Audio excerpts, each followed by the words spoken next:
to get the deal done. And Mr. Trump later tweeting, quote, "I just finished a great meeting with the Republican senators concerning health care. They really want to get it right, unlike Obamacare." Meantime, Kentucky Senator Rand Paul, one of the most vocal conservative critics of the bill, says Republicans need to get it together. The half of Republicans that hate it are conservatives like myself who went to rally after rally after rally saying we're going to repeal Obamacare, and now we're not repealing it, we're keeping it. So these weak-kneed Republicans up here who are saying, oh, we got to spend more money and we got to keep Medicaid forever, the expansion, they need to get over themselves and they need to say, remember what they were for, repealing Obamacare. But the number 2 Democrat in the Senate, Dick Durbin, calling on the GOP to have hearings and bring the bill to the floor for debate. Okay, I want to start with you, Charlie. How in the holy heck are we going to get Lisa Murkowski and Rand Paul on board? Yeah, no, actually, Senator Paul is exactly right about this. I mean, the idea that, Republicans voted to repeal this thing. Oh, I'm sorry, we have to cut in. Sorry, we have Chief Congressional Correspondent Mike Emanuel joining us live from the Hill with all the latest. Megan, good afternoon to you. While voting on health care reform in the Senate was postponed, some key senators say there is pressure to strike a deal in a hurry. If we don't reach agreement by Friday, is probably the end of a sole party effort for health care. Then if we don't reach by Friday, then the way forward is, as Obamacare collapses, challenge Democrats to work with us to find something better. The challenge is at least 9 Republican senators expressed opposition to the bill as of last night. A member of the GOP leadership talked this morning about trying to win most of them over. We're going to take the bill that we have and try and there are always little things, dials that you can twist to try and attract support. And we've got a couple of issues that are outstanding, a couple of issues that our conservatives want addressed, a couple of issues that our moderates want addressed. And really at this point, it is a function of just trying to figure out that sweet spot where you can get the 50 votes that you need to pass it.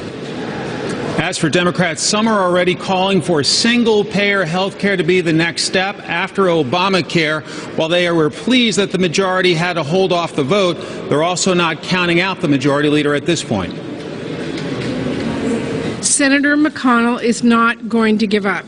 He wants to get to yes, and so does President Trump, even though their bill will mean that families' health care costs will go up. It will gut Medicaid, it will undermine protections for people with pre-existing conditions, and throw tens of millions of people off coverage. While some Republican senators asked for more time to review the proposal, it is clear that Republican leadership is not taking the pressure off. They're trying to strike a deal in a hurry. Megan? Thank you so much for that report, Mike. Sure. Okay, so we want to bring this to you. This breaking news that happened just moments ago. The president is hosting an energy roundtable, but he was making some brief remarks on health care. Let's listen in.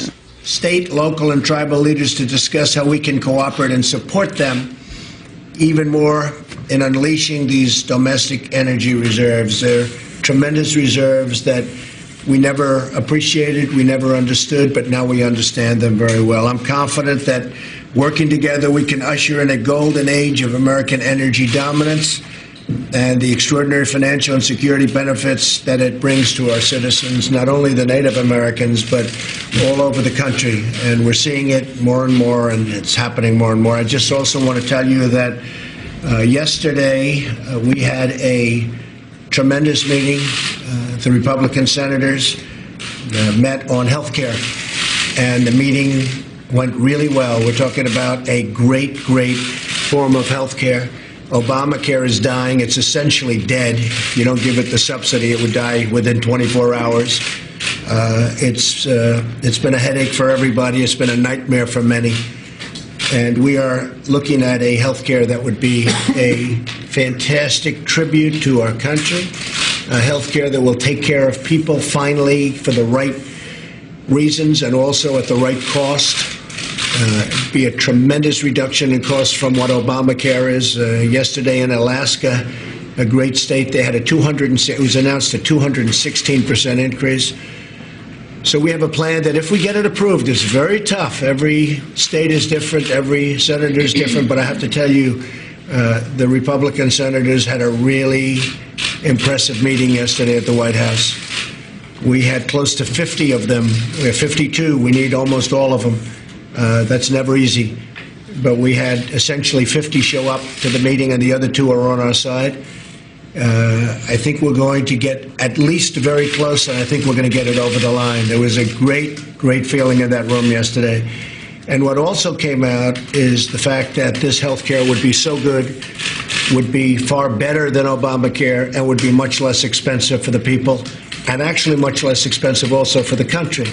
So those are a lot of good factors. So we'll see what happens. We're working very hard. We've given ourselves a little bit more time to make it perfect. That's what we want to do. I think this has a chance to be a great health care at a reasonable cost. People can save a lot of money. We get rid of the mandates. We get rid of so much. Got rid of a lot of the taxes. All of the bad parts of Obamacare are gone. Essentially, it's a repeal and replace. And I look forward to working with the Republican senators over a short period of time. I know Rick is very excited about the health care that we're talking about. Actually, having these governors sitting around the table is a great example of it. And one of the things that I know Kim and Paul, they'd like to be able to put health care into place that they help write and their citizens help write, because I know these, I don't know Bill that well, but my bet is he's the same. You give him the authority to take care of their citizens, they can have more people do it at less cost. I'm quite confident. Well, we're sending a lot of it back to the states where it belongs, and this will be something really special if we can get it done. Always tough. It's probably the toughest subject from the standpoint of approval, because every state is different. Every state has different needs. We have a tremendous opioid problem, and some states are more affected by that than others. But overall, I have to tell you, this will be a tremendous plan. It will really, you're going to have a lot of very, very happy people in this country if we can get it done. So we're working very hard on health care, and I think we're going to have a great answer, and hopefully we're going to have it soon. And we will keep you informed. Thank you all very much. Thank you. Thank you. Is there any concern about the Medicaid cuts in the health care bill? It's going to be great. This will be great for everybody. You say yes. You think I hope that this will get across the I always say it. I always say it. Mr. President, yesterday Governor said that he doesn't know if you still believe in climate change, if you think it's a hoax. You have for that? Thank you all very much. Thank you. Thank you. All right, that was President Trump in an energy roundtable where the conversation quickly turned to health care. You heard that last question at the end. What about the Medicaid cuts, Medicare? It's not cuts. It's a slow in spending. But, you know, hey, math isn't for everyone. He was talking there about health care. And also he said, we're going to take a little bit more time to make this perfect. Megan.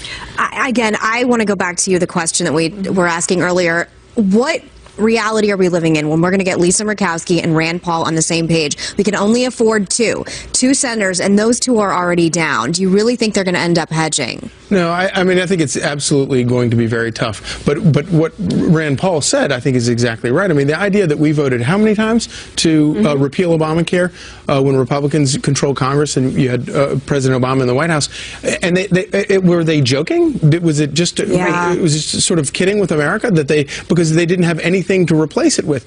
And it sort of reminds me a little bit of what the situation we have Democrats in right now, where they're all, it's full resistance. They're against everything. They're for nothing. Well, and then of course, once you get into power, if you're not for something, then you don't. The Republicans should have done a much better job up to now, laying out the conservative principles of how to do this in a free market, fair Okay, way. but now what? But now what from here? Because we are where we are, and it's so easy to look back at what's wrong and what mistakes were made. I don't think this bill gets better with time necessarily. And I just read what Susan Collins said yesterday. We are not even close. This isn't going to work tinkering. We need a major overhaul. So Susan Collins is just one of, I think, a dozen senators who don't support this, but she says we're not even close. And I don't know if a week when they're away for the 4th of July, coming back, are they actually going to be able to do things that gets Rand Paul and Susan Collins and Rob Portman, Shelley Capito, Dean Heller, Ben Sass, a bunch of people. List goes on. The list goes on and on and on. And to Charlie's point, I assumed as a Democrat there was a Republican, a smart Republican sitting in the basement of the Capitol for the last 8 years writing a repeal and replace bill. And I am shocked that there wasn't. Well, I think there actually was. I think his name was Tom Price, and now he's the Health and Human Services Secretary. He's a physician, and he also has the greatest policy understanding of Obamacare. We all understand that Obamacare is failing on a number of levels for a number of reasons, and that's because there's too much government intervention. There's too much projection on the economy in healthcare and insurance, and it's stifling all three things at once. But do you think the big problem? This is the right path to replace it? Do you think this? Of course not. No, I think it's awful. But to your point, you make a really good point. In the Republican Party, you have people like Susan Collins and Lisa Murkowski who want an even bigger government program, even though we have seen through the VA and the failure of Obamacare that big government programs destroy health care. And then you have the conservatives who say these subsidies, these tax credits cost way too much. They cost too much for consumers, and the ones who aren't subsidized end up paying the entire premium spike because I want to not enough people. And then I'll give it right back to you that we're just hearing Senator John Thune is saying that they're going to try and have a draft of an agreement by Friday before everyone goes away. No, not to jump. This is your please. fault, Melissa. But these arbitrary deadlines of the 4th of July. I said on Monday to you, Kennedy, that I was going to eat my Costco. You've got your Costco appetizers before this would get done. I thought it was a pipe dream. I still think it's a pipe dream. Why are we putting these arbitrary timelines on this? Why they do it? I legitimately don't understand it because I think it's helping sink this. Well, because my anger's not at you. It's the only that stick is the only way you get these people in a room and to sort of budge off of whatever it is that they're stuck on. But that is the problem with socialism. Is the answer to socialism is always more socialism, more cowbell, and it's not. I don't think that's good for America, and it's not good for the cowbell is deadly. I mean, it really is. You're talking about people. There are 1,000 counties in this country where there is one health insurance company left on the exchanges. One. I mean, think about that staggering number. There are 49 counties where there are 0 insurance companies left on the exchanges. And Donald Trump is right about one thing. I think he's right about a lot of things, but he's right about this. That is that I still believe that if Republicans step back and allowed Obamacare to collapse under its own weight, Republicans aren't going to get I don't know the timing. Can I point to people on the screen just so they know what they're looking at? That is Senator Mitch McConnell, and he's talking about health care right now. We're monitoring what he's saying, and we're going to break in with it if it's relevant, but we're going to keep the discussion going. But part of the problem is, and Charles Krauthammer, and I think we have this thought for this, he was on Fox News last night, and he was saying that this country is not in the same place it was 7 years ago, that now these people, the American public doesn't want entitlements removed, that President Obama achieved this paradigm shift where, I know this is like nails on a chalkboard for you, Kennedy, but the American public believes that health care is a right to be provided by the government. I always say, as you just said, look at how successful the VA was. People literally died waiting in line to get health care in my home state of Arizona.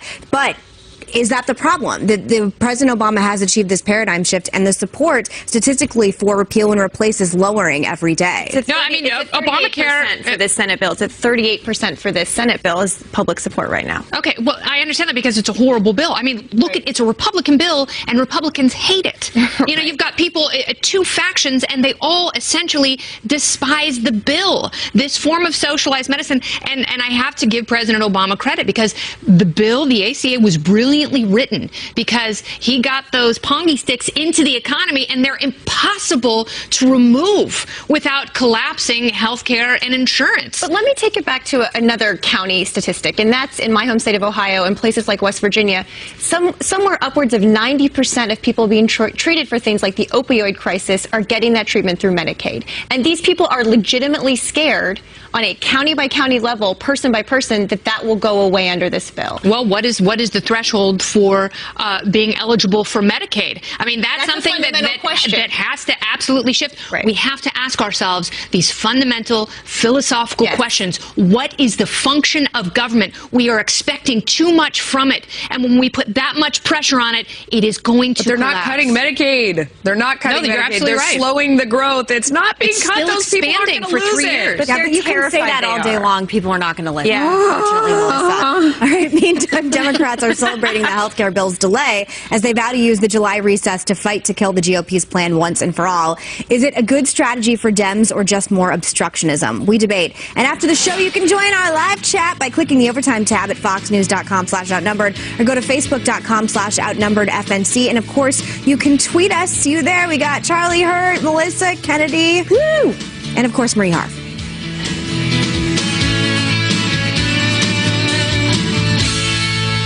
Such beautiful music. Welcome back. It is Outnumbered. President Trump turning to one of his signature campaign issues today, and that is immigration. He's set to meet at the White House this afternoon with victims of crimes committed by illegals. This as Mr. Trump is pushing to get two major bills passed in the House this week, one penalizing sanctuary cities, which refuse to enforce immigration law by withholding some federal law enforcement grant money, and Kate's Law, which toughens penalties on deported felons who re-enter the country.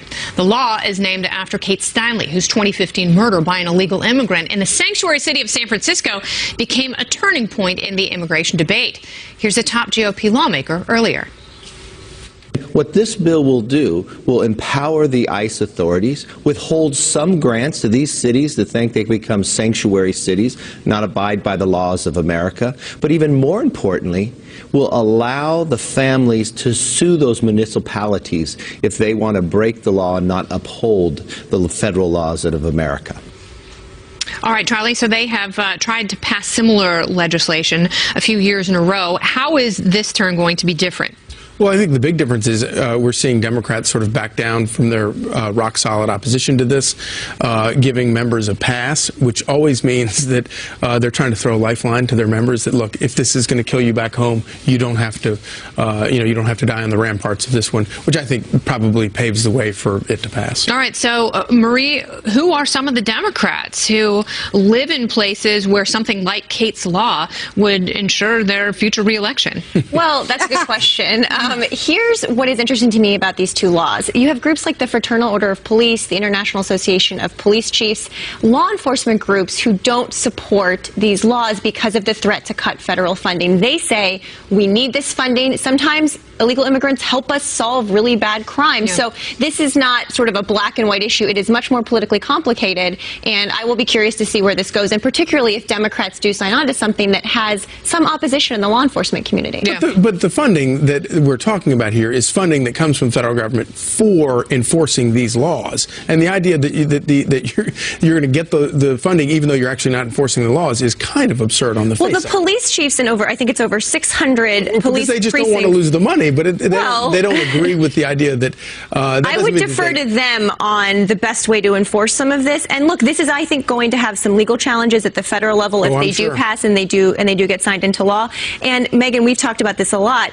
This is just, in some respects, a Band-Aid for, I know it's tough politically, but for comprehensive immigration reform. No, but you're right about that. I mean, I never said that, just for the record. No, we talked about the topic. The topic of needing comprehensive immigration I'm from Arizona. I mean, I'm ground zero of where this is all going to be affected. What I will say is things like sanctuary cities and stories like Kate Steinle's, for me, someone who understands that there's a lot more nuance to this than just build a wall, kick them all out. What it does to people like me when you say, no, I'm going to take your taxpayer money, we're going to have this sanctuary city, people that commit crimes, it doesn't matter. You have a home here in San Francisco, it doesn't matter. Do you know what that does to me? It makes me a hardline immigration person, and it turns me further and further to the right and more hardcore on this issue, which is what Democrats have to learn, because I truly believe President Trump won on immigration and jobs. First thing, coming down the golden steps of Trump Tower saying, we got to build a wall, we got to kick them all out. That is what helped him win this election. Americans it obviously resonated, but you made the point that we're at a very different place than we were 7 years ago on health care. We're obviously also in a very different place than we were in 2015 before Kate Steinle's murder. It's true, and all of these things are a Band-Aid. I mean, every single thing only solves a limited problem. There's nothing that's going to solve every problem, and if that's the test that we hold up, we're never going to do anything. I mean, it's the same false argument that people make about, having tougher immigration laws or the travel ban, and they say it's not going to fix this case, it's not going to fix that case.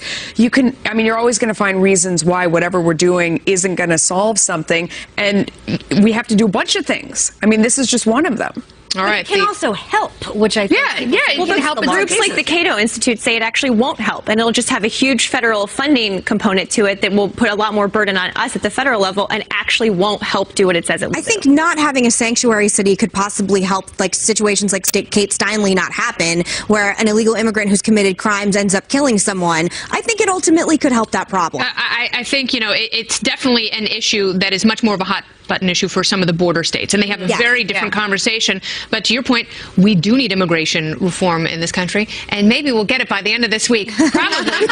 July 4th. Yay. Democrats continuing with their resistance after Monday's sit-in on the Capitol steps. Dems now calling to use the 4th of July recess as a big push to kill the GOP's health care bill, but could that backfire? And this comes amid reports on how Dems are grappling with how to appeal to Bernie Sanders supporters while trying to work and win back working-class voters who left the party during the 2016 elections. Are Democrats facing an identity crisis? We'll straighten everything out next.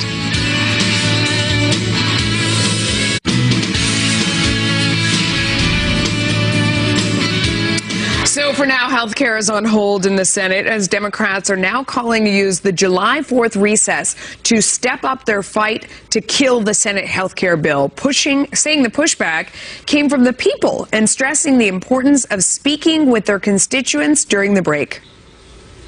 The only reason this delay is occurring is because so many Americans contacted their senators, wrote to their senators, petitioned, emailed their senators, and there clearly was a pushback that I think caused the delay. But again, the assault could very well continue on the Republican part, and so we can't take anything for granted, and we have to continue to explain why this Senate repeal bill is so bad.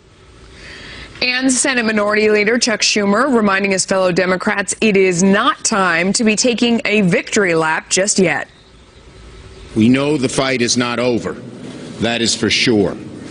We're not resting on any laurels, nor do we feel any sense yet of accomplishment other than we are making progress because the American people are listening to our arguments.